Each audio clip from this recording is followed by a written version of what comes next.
publication of detailed reports by the Treasury, the Bank of England, but also more independent organizations like the IMF, the OECD, the World Bank. After all this supposed scaremongering, people in Britain are more relaxed and more complacent about leaving the EU than they were a year ago. And this, to me, is really shocking. Now, why has this happened? I think partly it's just wishful thinking and the success of the Out campaign in diverting the subject from what it should be about, which is the economic costs and lack of benefits, as I'll explain to you in a minute, of joining the EU, onto immigration. But also, I think it's importantly about the role of my former colleagues in the media, and I think particularly the BBC, which people look to by roughly an 8-to-1 margin as their main source of information, of what they regard as impartial and objective information about complex economic realities. I was speaking over lunch yesterday to one of the senior ex-people in the BBC who confirmed this. The BBC's market research shows that they are really reliable. However, what the BBC, everybody knows that the media are partial. On one side you have the Telegraph and the Sun. On the other side, just as biased, you might say, are the Guardian, the Daily Mirror, and so on. And the BBC is regarded as the arbiter, if you like, of what is really true and not true among politicians. Unfortunately, in this campaign, they have interpreted that in the same way as they do in a general election. That they have to give not only equal time, but also equal weight to the claims that are being made on both sides. Now, the problem with that, especially when it comes to economics, is that the Remain side has presented extremely detailed analyses of what may happen. Of course, may happen. Nobody knows the future with certainty, but what may and what is likely to happen as a result of Brexit. The BBC journalists and other journalists, of course, and other media have felt that it's their obligation to challenge, to question, to nitpick all the details of that. Fair enough, if the other side had presented an equally detailed case. But the other side haven't. How have the other side responded to the economic issues? Basically, with two statements which Boris Johnson and Nigel Farage continuously repeat. First of all, believe me, it'll be fine. That is the extent of the analysis on the other side. Believe me, it'll be fine. And secondly, all these experts, they were wrong then about the euro, and they're wrong now. They don't point out, for example, that James Dyson, who recently announced his support of Brexit, described entering the euro as absolutely essential just 15 years ago, and said that it would be a disaster for the British economy if we didn't enter. But anyway, wrong then, wrong now, which incidentally is valid. I was one of the founders of the movement against the euro in the late 90s. I was the only journalist at a senior level in the British press in 1992, 1989-1990, who campaigned against joining the ERM when I was economics editor at the time. So it's not even true that the people who are against, who are in favour of staying in, were in favour of the euro. Some of them were, some of them aren't. But more importantly, this is not an argument about the facts. This is an ad hominem. This is playing the man rather than ball. Now, in that situation, when the Brexit people say, trust me, it'll be okay, and these people don't know what they're talking about, there is nothing there for the media to challenge, and therefore they get away with it. And this has been the balance. So as I say, right now, people for the next week, and I think what George Osborne has done today with this so-called punishment budget, I think is a very, very sensible, very clever tactical move. But until that, people have been more confident about what will happen to the British economy out of the euro, out of the EU, than they were even a year ago. Now, what are the facts? So I'll briefly talk about the negative side and then about the opportunities. Well, the facts are, the facts are, and I've just given you 5 bullet points. Of course, if you really care about this, anybody who really cares about it, unfortunately, should spend not hours, but days and weeks going through these very, very detailed analyses of the IMF, the HM Treasury, the Office of Budget Responsibility, the Institute of Fiscal Studies. Interestingly enough, organizations whose output is taken as gospel truth when the media report the budget, they say, oh, the IMF has downgraded the growth forecast from 2.7 to 2.4%. Oh my God, this means that the government's policy is failing or succeeding. When they come out with these very detailed analyses of an infinitely more important issue, are dismissed as completely irrelevant. So what is the reality? And I'm not going to give any figures because of course we don't know precisely what will happen in the future, but we do know with great confidence the direction of motion. This issue is very, very similar to warning against smoking, warning against drunk driving. And incidentally, it's not true that it's somehow irresponsible or contemptuous of the electorate to present them with fears and warning. Actually, warning against dangerous or costly actions is the first responsibility of every politician. If you think about the greatest politician you have universally acknowledged of the last century, Winston Churchill, he made his entire career on the basis of Project Fear, on warning of the consequences, quite rightly, of ignoring fascism. Margaret Thatcher, not perhaps a name that I should mention in a company like this. What did she do? But she was a successful politician. She spent her entire career warning. There is no alternative to her policy. Anything else would be disastrous. So, and the point is that, as in the case of smoking, I can't tell you exactly when you will die, how many years it will take off your life if you smoke, but I can tell you with certainty that it will damage your health. If you go out driving drunk, I can't tell you that you will die on a particular expedition, but I can tell you that this is a highly irresponsible and dangerous action. So the direction is perfectly clear on jobs, living standards, public spending, and even on housing. Jobs, the fact is, the finance and business services will relocate, of course not 100% like Kier mentioned about the scaremongers. Nobody is claiming that the whole city of London will close down, but even if they lose 10 or 20% of their activity, as the chairman of JP Morgan, Citibank, and so on have already warned, that would mean a hit to the London economy about as big as it experienced in the crisis of 2007-8. So finance and business services will unquestionably suffer because, of course, the EU countries are not going to allow the main financial and business center of the European Union to be located outside the EU, no more than the Americans would allow the main financial center of the United States to be relocated to Bermuda. They're not going to try and close down Bermuda or the Bahamas, but they wouldn't allow all the business from New York to move to Bermuda or indeed even to Toronto.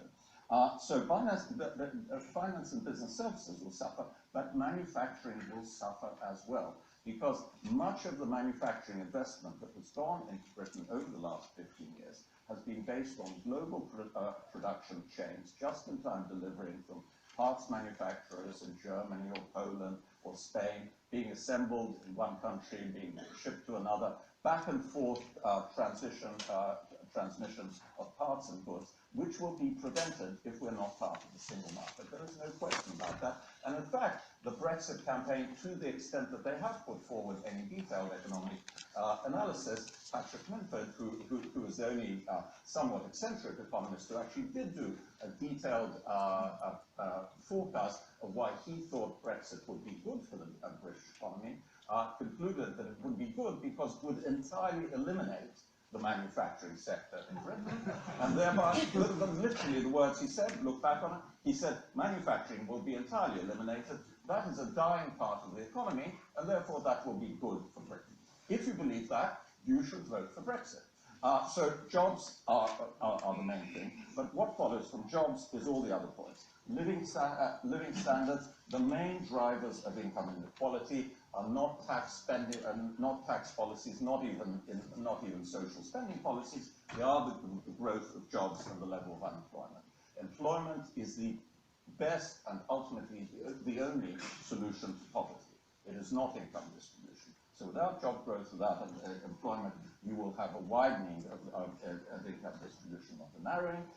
Public spending, again, depends entirely, and this is the point that George Osborne is making this morning, depends entirely on the growth of the economy. If economic growth goes into reverse, if we suffer a recession, which we surely would, at least in the first 2 years because of the uncertainty, that guarantees that there will be further cuts in public spending and further increases in taxes if they want to meet their fiscal targets.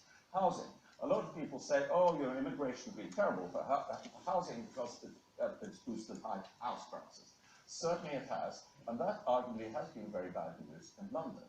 But actually, if you look at the Labour heartland, which is where so much of the Brexit passion is built up, the idea that they need lower house prices in a place like Warrington, where I was last weekend, or Stoke-on-Trent, is insane. Their house prices are still lower today than they were 10 years ago. Whole swathes of these cities are boarded up, empty. The cost of buying an existing house in much of the north of England is much lower than the cost of building a new one, just in terms of the bricks and mortar and work involved. Therefore, there is no prospect of any kind of development of housing at current house prices. If you have a collapse in house prices in London, which you certainly would, at least as big as I would think as 2007-8, simply on the basis of lots of jobs in the city, that will trickle out to the rest of the country, and it will not be good for them. Moreover, the reversal of immigration is the one thing that is actually keeping a lot of northern cities going and has actually helped to revive northern cities. They don't need lower population growth, they need higher population growth because the people from those areas, and the English-born people, are actually moving to the rest of the country. And finally, the pound. Devaluations have never been popular. Ever since Harold Wilson famously said the pound in your pocket has not been devalued, and people realized it had been devalued, this has not been good for governments. Bizarrely, this time round, we are being told that a devaluation of the pound of 15 to 20%, which will certainly follow if we vote for Brexit next week, is going to be good for the country. I don't think it will be very popular, certainly not for people traveling abroad, buying imports, and so on and so forth. So that is the bad news about Brexit, and I just have this one chart really to illustrate why, because it is all based on jobs, on the fact that jobs will be lost.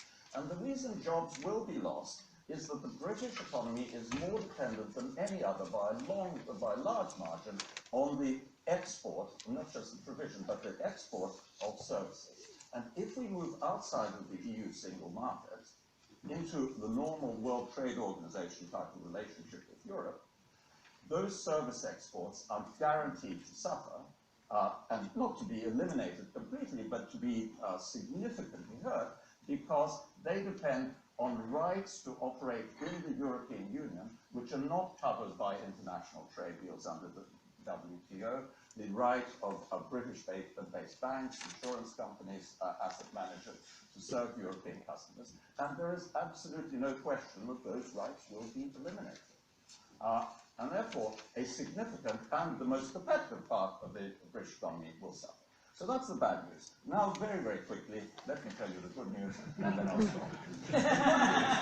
The good news is that I'm not saying that there will be a wonderful, a sudden acceleration in economic growth or a sudden transformation in the British economy just because we vote to continue doing what we've been doing over the last 5 years, over the last 25 years, which is stay in the single market and the EU.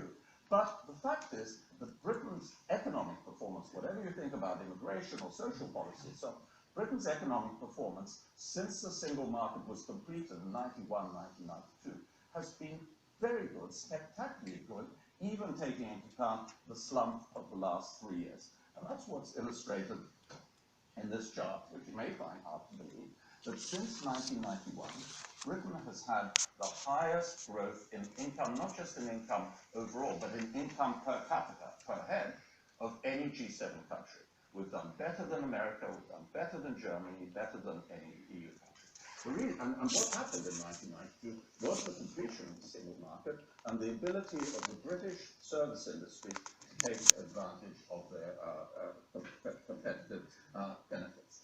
Before 1973, when we joined the EU, Britain had spent 20 years as the weakest economy in the G7. I think that speaks for itself. The other bullet points you can read for yourselves, and on that point I think I'll end. Thank you very much. think it completely misrepresents what sovereignty is about. Sovereignty is about governments having the power to deliver outcomes for their people. And governments that are effective think carefully about what sovereignty to keep and what sovereignty to share, depending on what delivers the best outcomes for their people. And my particular take on this is that I think the UK actually has done a pretty good balance as a member of the EU, being able to deliver the best returns for its people in terms of economic opportunity and ultimately in terms of jobs, which is the topic of this panel. 4 reasons, and I want to just go through very quickly. The first one is, what is that mix, and how does it look right? As, I think, a member of the EU, Anatole's just gone through some pretty interesting figures towards the end. He had to rush a little bit at the end, having done the negative bit. He was going to get to the positive bit, and I would like to just comment on this. Unemployment levels have remained low here in the UK. Wage levels, okay, may have done better than others, though I think we would all agree that wage levels in developed countries have been pretty flat in terms of returns for people, and part of the reason that Trump has emerged in the United States is frustration at median income control. But nonetheless, we've done a lot better in the EU than we would have done outside. If you want to take some ball figures, I'll come to this later. Growth rates, unemployment levels, we've done well. Trade agreements have been struck by being part of a big single market. There's this lovely idea that if the UK left the EU, we could go back to being a proud trading nation. I hate that word proud, it's put in front of trading nation. But actually the UK is, at the moment, as part of the EU, signatory to over 50 trade agreements. The US, this great other market, is signed up to about 25. So actually the EU, slow it may be, but it gets in the end to driving agreements that the UK would never be able to drive effectively by itself. The regulatory balance that has been struck inside the EU, I think reflects where most British people are. They want to have, if you're part of a company, you want to know that you can trade across the EU with an understanding of what the rules are and of what the market is, but knowing that you've got consensus on safety standards, that there's not going to be a race to the bottom in terms of workers' rights. The OECD has actually calculated that as a member of the EU, the UK is the second least regulated market in all of the OECD. The idea that somehow the UK is being tied to the post of EU regulation and is held back by this is simply a fallacy. The World Bank says the UK is 6th on the list of countries that ease of doing business in the world, ahead of the United States. So again, this idea that somehow we need to take back control to liberate Britain, to be a deregulated economy. I think you ask the questions, which regulations do you want to deregulate more on? Given that the UK's, I think, got a pretty good balance right now on where public consensus is on the environment, on air quality, on, as I said, on workers' rights compared to those that let businesses operate. In the end, the problems the UK has are homegrown. Yeah? Primary, secondary education, that's something we control, not the EU. Infrastructure investment, that's something we control, not the EU. Pension level, are they right, are they wrong? The UK controls that, not the EU. In the end, legislators in Parliament control what they need to be able to do to make most people's lives better. When they go out and say, we must really take control back from the EU, they're basically waving the puppet hand over here so you don't see the job they've not done themselves on domestic policy over all of the things they control. That little chart up there, the little circle, it just reminds you that those MPs control over 98% of public spending, not the EU. So actually, our destiny is in our hands, and it's up to legislators to play it right. Conservative or Labour, I should have said at the beginning, Chatham House takes no institutional position on these things. These are my own personal views, and we're not a political organisation either, so I can be critical of both sides with equal pleasure if I need to be. To my point, let's use the power we've got.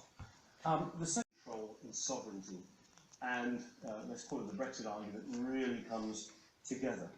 Now, do you need to leave the EU to control the kind of immigration that most people are concerned about? My conclusion is it won't work.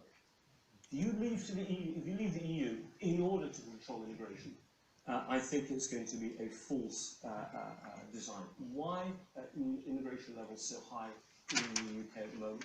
Because the UK has been doing so much better than everyone else over that time. It is a sign of success. It's the sign of the fact that we have an aging society as well. We need more carers, and those carers are not all going to be supplied by British citizens. We need more people who work in the NHS than are able to come here.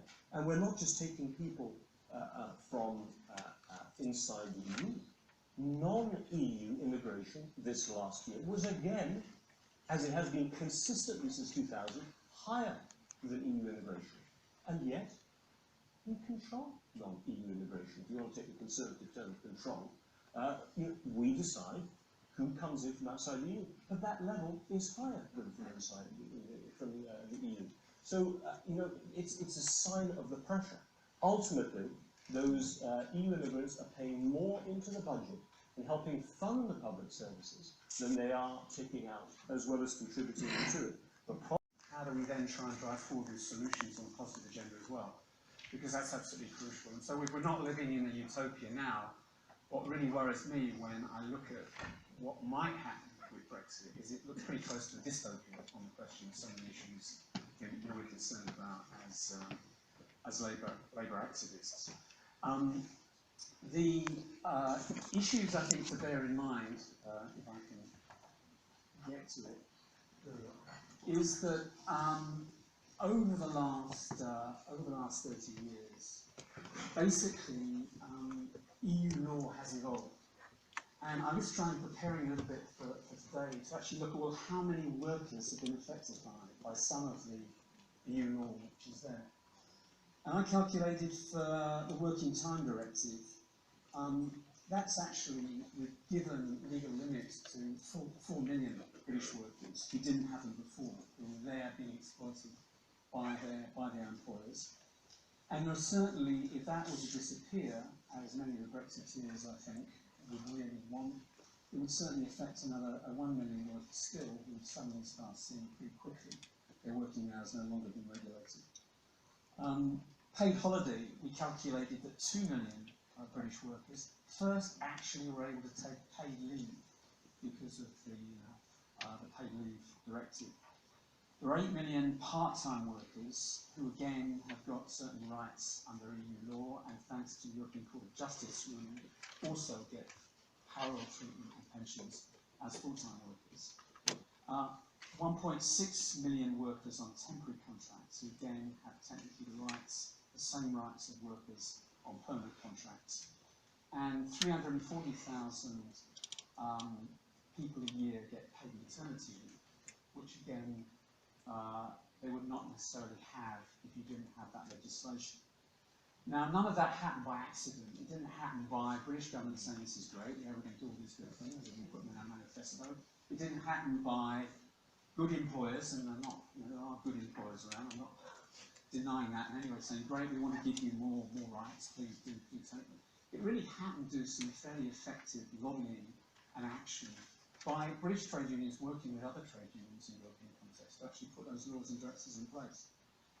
And so, a simple question, this dystopia which you could see if Brexiteers would have their way, where would you put your trust in a future government, of what might look like a government with Boris Johnson? And I was trying to say, what has he said about European social legislation? I looked to a very reliable source, which is The Guardian, and I came across Johnson.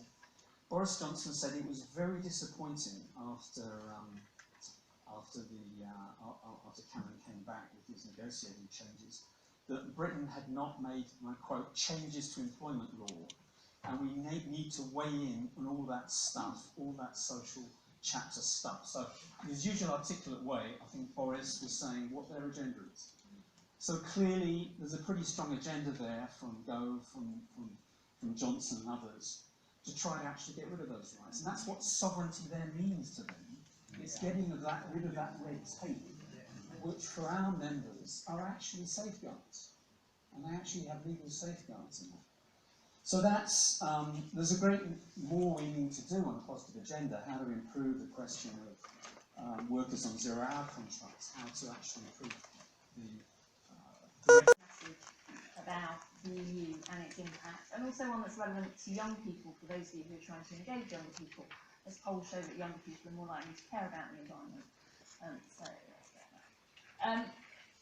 And you mentioned the expert report that I've written, which was along with 14 other academics, and we reviewed over 700 publications, and that report and several others that have come out in recent months all have a consensus about the fact that the EU has been positive to the UK's environment for a range of reasons. I don't know how many of you can remember the 1970s, and the wonderful British environmental policy style, which was called dilute and disperse, which basically involved taking sewage, building very long pipes, pushing the sewage through the pipe into the sea for bathers to go and swim in. Thanks to the European Union Bathing Water Directive, we no longer push up with that. Similarly, on air quality, we've seen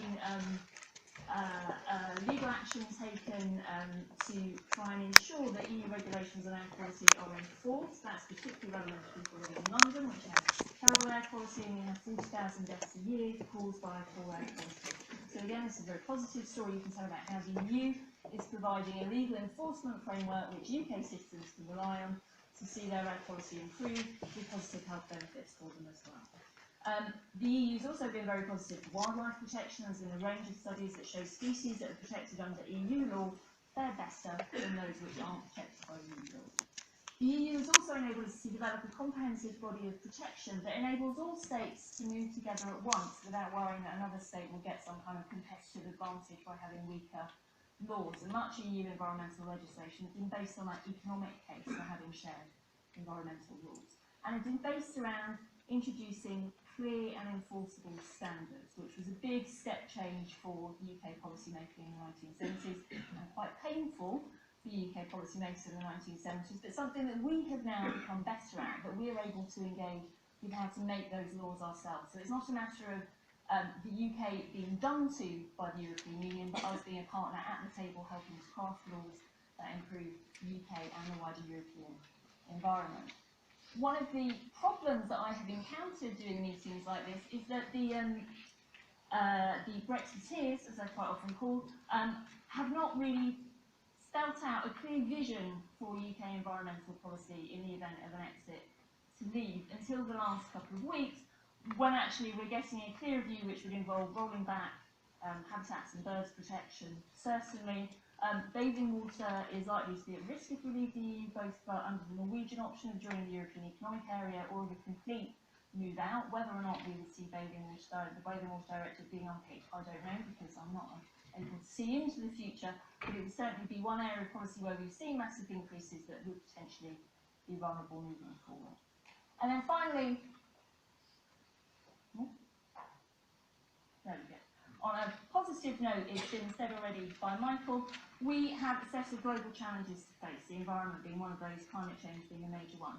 Climate change is an area where the UK has emerged as a leader thanks to the adoption of the UK Climate Change Act. We've played a critical role in helping to shape policies that have been adopted at the European level. And we saw the great chart earlier of the liberal balance in the EU, and you can have the same chart for the environment. If the UK leaves the EU, that might put those who want to advance climate legislation at the European Union level in a weaker position, because at the moment we're acting as a leader, we have diplomatic weight that we're able to bring to bear in that context as well.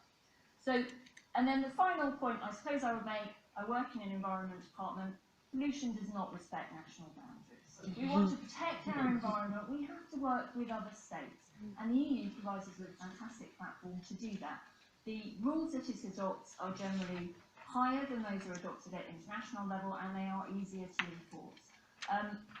And then the other point I would make is that long-term policy stability is good for the environment as well. Particularly if you want to invest in a low-carbon transition, you need to have clear rules that businesses can rely on going into the long term. And if we leave the EU, that would potentially be a risk as well. At that point, I will stop. Thank you very much. What we're trying to re-energise is our own sense, our great internationalist tradition. And I mean, what we were trying to represent in this debate is realistic, hard-nosed internationalism, as opposed to this sort of romantic, muddled nationalism that has taken hold. And when we say, oh, well, you're just the expert, I said, well, read a newspaper, you know, read a history book, you know, look at the documentary on TV and think about it. I mean, you don't need to sound patronising or rude, I probably am in my tone now. But the fact is, you know, you've only got to look at a selection of the relevant contemporary facts to see that you've got to be hard-nosed and internationalist to deal with the sort of problems we're up against. That's my sense of it. Good. Well, you brought us in on time, so I want to thank our panelists. If we can have a closing one from you, Keith? Yep. Why don't we have a before we do a final applause of thanks to the issues that really matter. We said we wouldn't scaremonger. We wanted a positive case, but we've had real home truths, and I think that's been really helpful. What we've got to do, as a number of contributors have said, is get what's gone on in here out there in a way that resonates with people. And for that purpose, I just want you to look around the room, because you all are advocates and champions of in.